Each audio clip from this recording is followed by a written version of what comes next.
Hello and welcome to Awakened with Lea, the next chapter. I'm your host, Lea, and this show is about bringing to the forefront diverse guests who have experienced adversity and major or minor transitions in life so that we can provide our viewers with courage, confidence, and tangible tools to navigate any challenge in life with the lived experience and wisdom of our guests.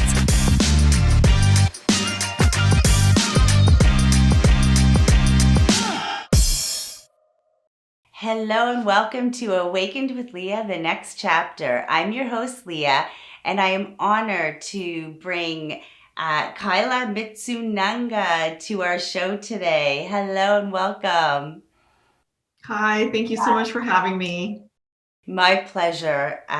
So, Kyla, you are the founder of With Warriors, helping soul-driven women go from icky to bomb diggity. I love that.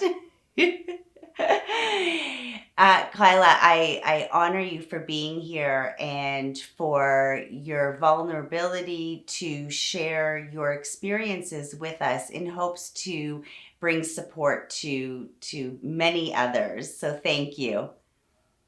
Thank you for having me. So Kyla, what adversity or challenges did you experience that deeply shaped who you are today? Yeah, it's really an honor and I'm really grateful to be able to be here. And I love what you're doing, Lea. And as we talked about earlier, you work in transitions and something that is very meaningful to me to talk about is my depression. And that started, I think it really started when my maternal grandmother, my papa, passed away in 2013.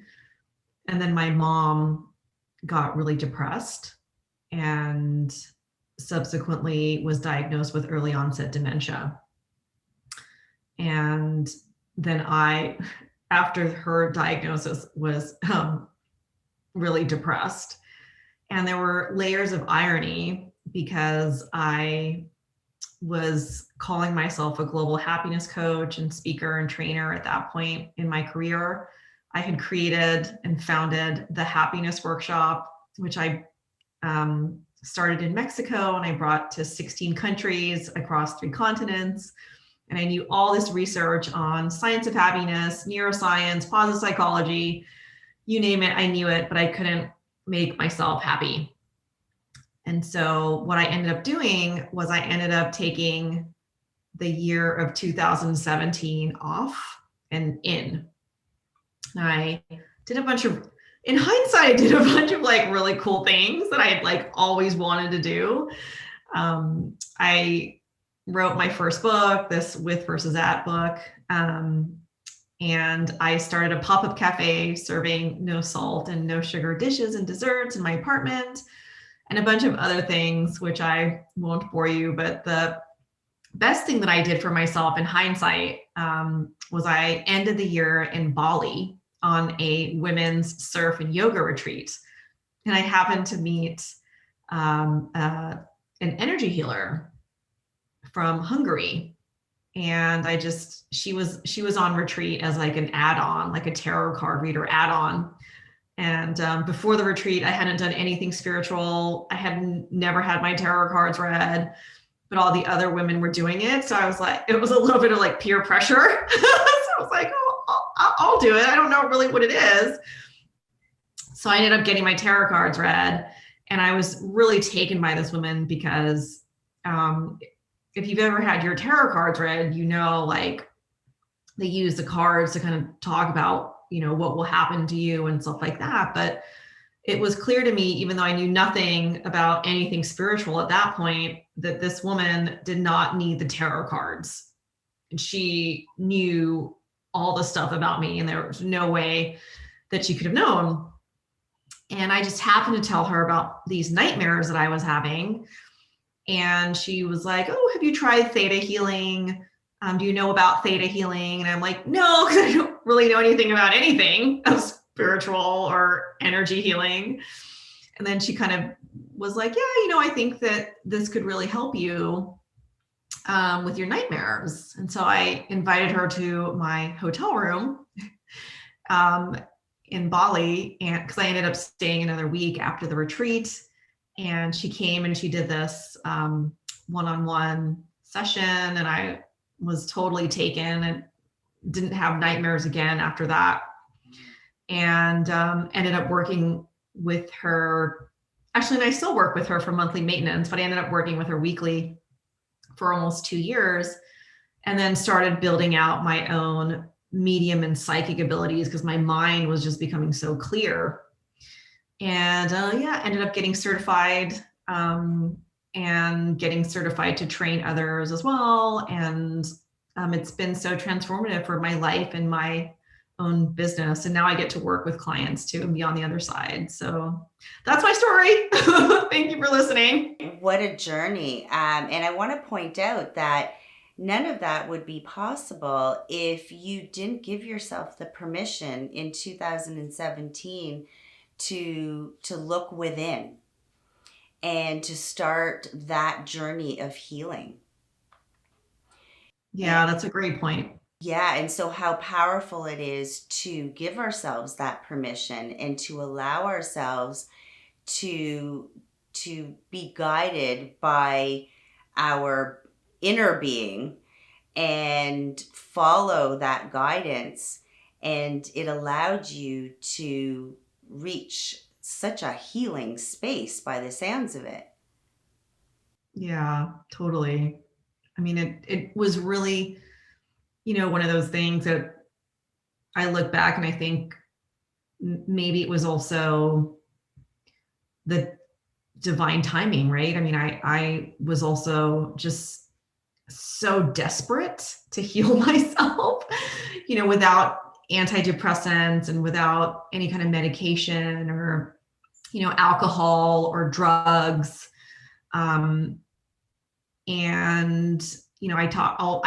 I still talk to my theta healing coach in Bali, and she always says, I don't think it, I don't think it was like an accident.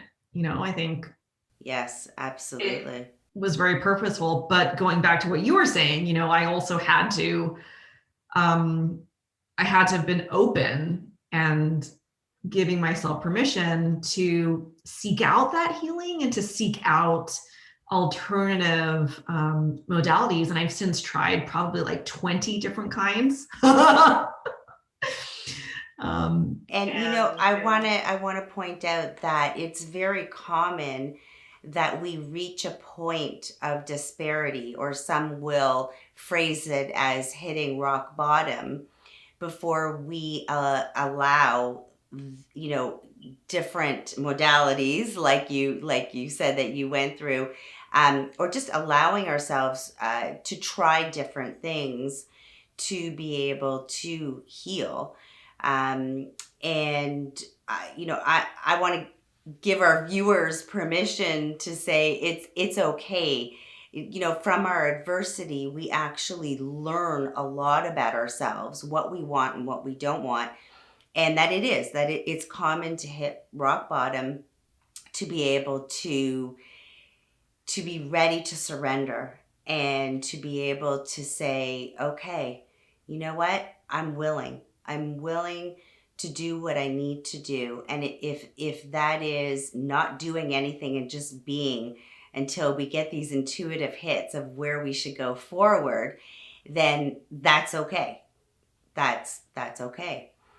So let me ask you, what beliefs did you have to shift in order to allow yourself to consider other options? Yeah, that's a great question. I think a lot of it had to do with, you know, I think looking back, I had only tried therapy, and that was in graduate school at Harvard. And it was at that time, it was because I had imposter syndrome. And I really enjoyed the therapy sessions. I had 5 sessions total, and they were great. Um, I think just the circumstances, I think it was a combination of things. So I'm zooming in from Korea, where I've been living for the last 11 years. And there's not 13-hour difference, everybody. so it's 11:22 p.m. here. But very happy and excited to be with you and Leah. But yeah, so at the time in Korea, there was not a lot in terms of personal growth and personal transformation, life coaching, uh, any of that kind of stuff, mental health talk in English. And I I don't think I was necessarily looking, before the trip to Bali, um, I don't think I was necessarily looking for like spiritual healing. I think I was really just looking to escape because that's been for so long my coping mechanism, just escape. I'm just going to travel. And I was doing a lot of traveling anyway for work in terms of, my global speaking career. So It found it's you. just another vacation. Yeah, but it found you. It's like the universe just knew what you were going through and it found you. And that's part of trust, having faith. And it's whether it's through meditation or prayer, asking for what we need. And when you least expect it, it comes to you. Right. Right. Exactly. And I think also there's an openness too, right? When, as you say, you've hit rock bottom, because prior to that, there's, I don't know, maybe like hardness around, well, I'm not going to try that. I'm not going to do that, or stubbornness, maybe. um, Well, and you know that, what? It's the fear of getting out of our comfort zone.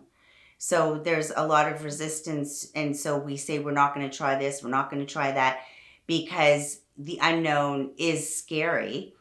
right, But the unknown hasn't happened yet, and that's a point I'd like to make to our viewers, that the future hasn't happened yet. So allowing ourselves to be present in the moment, to be able to consider another belief that will actually help us move forward. right. Yeah. Yeah, no, I love that. And actually, something really precious that my mom's dementia has taught me is to really be present, because she can only be present, right? She can't really remember before or in the future, like, and it's really helped to make her really happy because she's not holding on to grudges from past and she's not worrying about the future, and that's been such a great lesson. But I think when you ask about beliefs, something that I uncovered along my growth journey, once I started the energy healing work, was the limiting belief that ruled my life subconsciously was I am not enough. So what did you learn that helped you move forward from I'm not enough? Yeah, that's a great question. I mean, it really boils down to so much of the theta healing work because it just gets to the root of, when did that begin? How does it serve you to hold on to that? Like, what are you getting from holding on to that? And how do you move forward from there, right? And replacing that limiting belief and all the other limiting beliefs that I had, especially I had a lot of limiting beliefs around money. And once I released a lot of those limiting beliefs, like my business took off, like everything just really took off for me, and personally and professionally. And I'm really just so grateful that I found this technique that works. Yeah, I mean, we don't realize that beliefs are just thoughts that we keep believing. And a lot of our beliefs are ones that we adopted. We were influenced by many people throughout our years, and we really believe these beliefs to be true. We never think to challenge those beliefs. And when we start to challenge those beliefs, then we can actually decipher between what's true and what is truth, right? And so it's very powerful because it all of a sudden we realize certain things may be a part of our identity, but it's not our whole identity. So it allows us to open that space for us.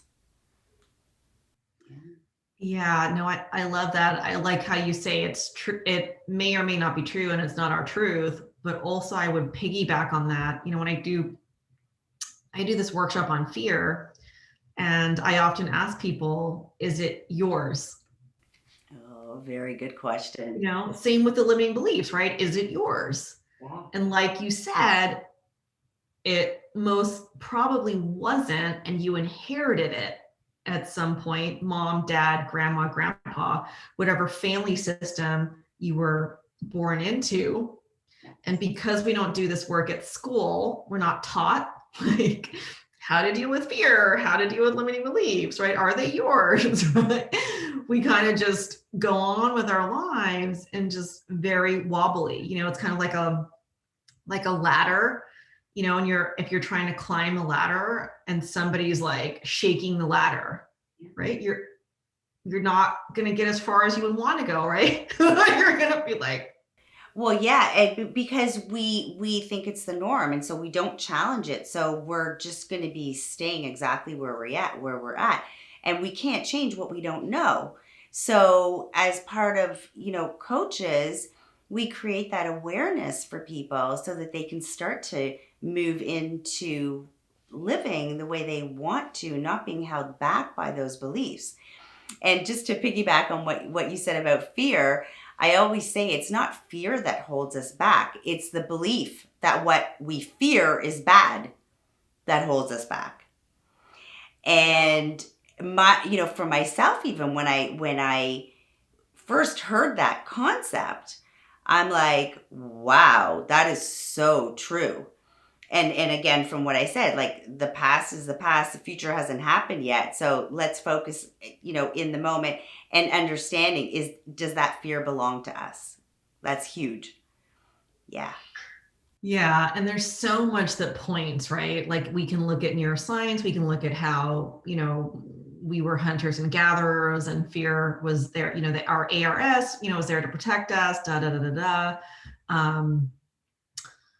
But something, I love what you said about, it's not fear itself, right? And once you learn that was such a mind-blowing concept for you. And then similarly for me in Theta Healing, like one of my trainers was like, oh yeah, fear is just an illusion.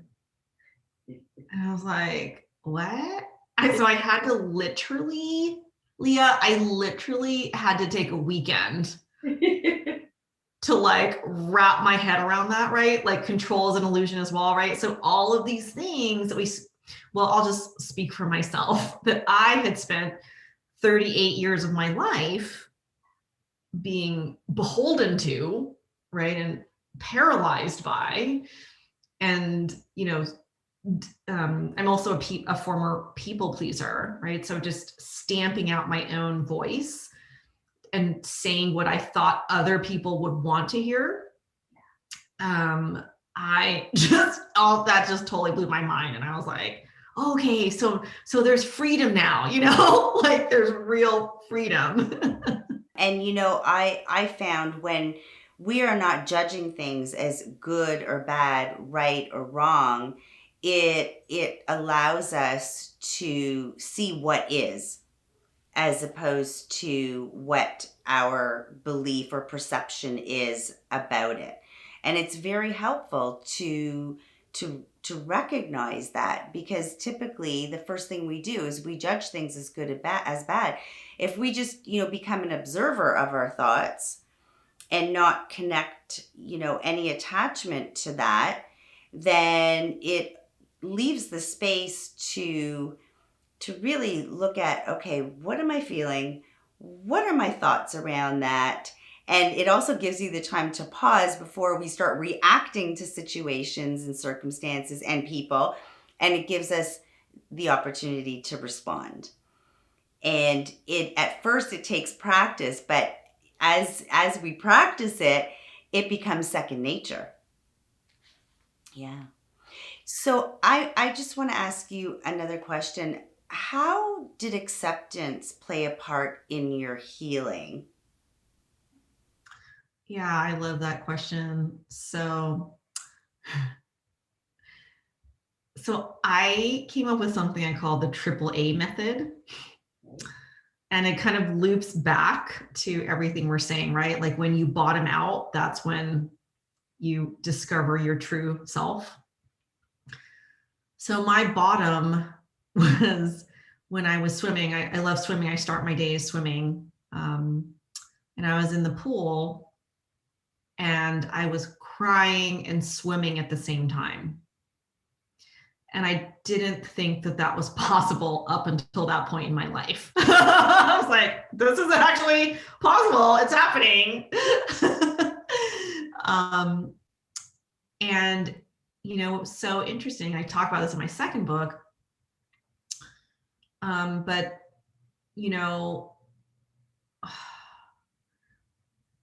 when you bottom out, like you said, that's really when it's almost like you can really see clearly for the first time. And so in that moment, I came up with this triple A method, which was awareness, acceptance, and then action. And if we are to look at it going backwards, right? So you can't act on something that you don't accept. And you can't accept something you're not aware of. And the middle part, it's, how, there's an expression about like how day one is really exciting for people. Day three, people are like, yes, I had all the, I'm almost done. But day two is always like the toughest for people because it's neither day one nor day three. So similar to that, acceptance, I think, is like the toughest, but also the most profound, because just in my example of, I am not enough. If I accept myself, then I'm always enough. Wow, I love that. Right? That's so powerful. I love that. Yes. It doesn't matter what I do, right? If I accept myself, then I am enough. Right? But I cannot, if I'm not aware, it's like what you were saying earlier, right? Sometimes we're just not aware of what's going on in our subconscious. But if I'm not aware of that, then I can't accept it. And if I don't accept it, I can't act on it, right? Or like I can't create an action plan, right? Get a life coach, go to Bali, things like that, right? So it is a process. But yeah, I love that question of acceptance. I think acceptance is so key, and it's such a key player in all of this that we're talking about. And very similar to, I call it the 3 C's, but it's actually the exact same thing: awareness, acceptance, and action. And the 3 C's are clarity, confidence, and conscious choice. So we need, for clarity, we bring up the awareness within coaching. So whatever, subconsciously we bring to the conscious. So that's the clarity piece where we get the awareness. And so we always want to be more confident, but we're being held back by these old beliefs.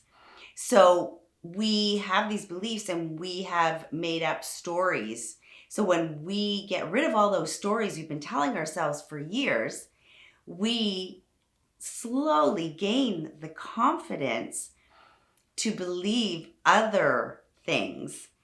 And it's a very healing process because what we believed for years is actually not true. And so that's how we slowly gain confidence. And once we're aware and we have removed those stories, we see clearly to make conscious choices. So the action that we take is aligned with what we actually desire. That's amazing. Yeah, I love that. And I think I love a good like play on words or like alliteration. So I'm the word nerd in me is loving that. 3 C's. Wonderful. Now, I do want to circle back to one of the things that you said, just to be clear for our viewers. Um,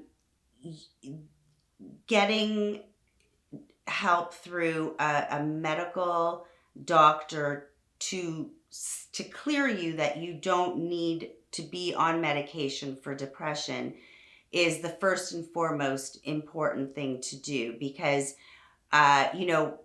getting a life coach, getting a therapist, it's all wonderful things. However, first point of action would be to have a diagnosis if you require medication, and then moving forward from there.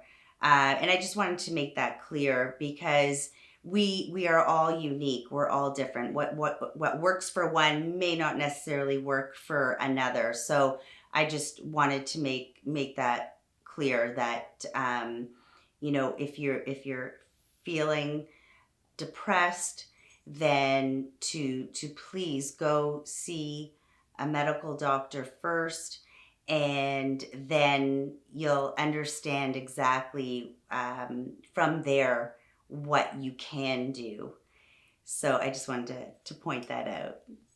Yeah, no, that's great. And absolutely, if there's an emergency or, it's very dire, then to, call your country's, emergency number. Exactly. Yeah. I mean, I think I was fortunate that my depression wasn't like clinical.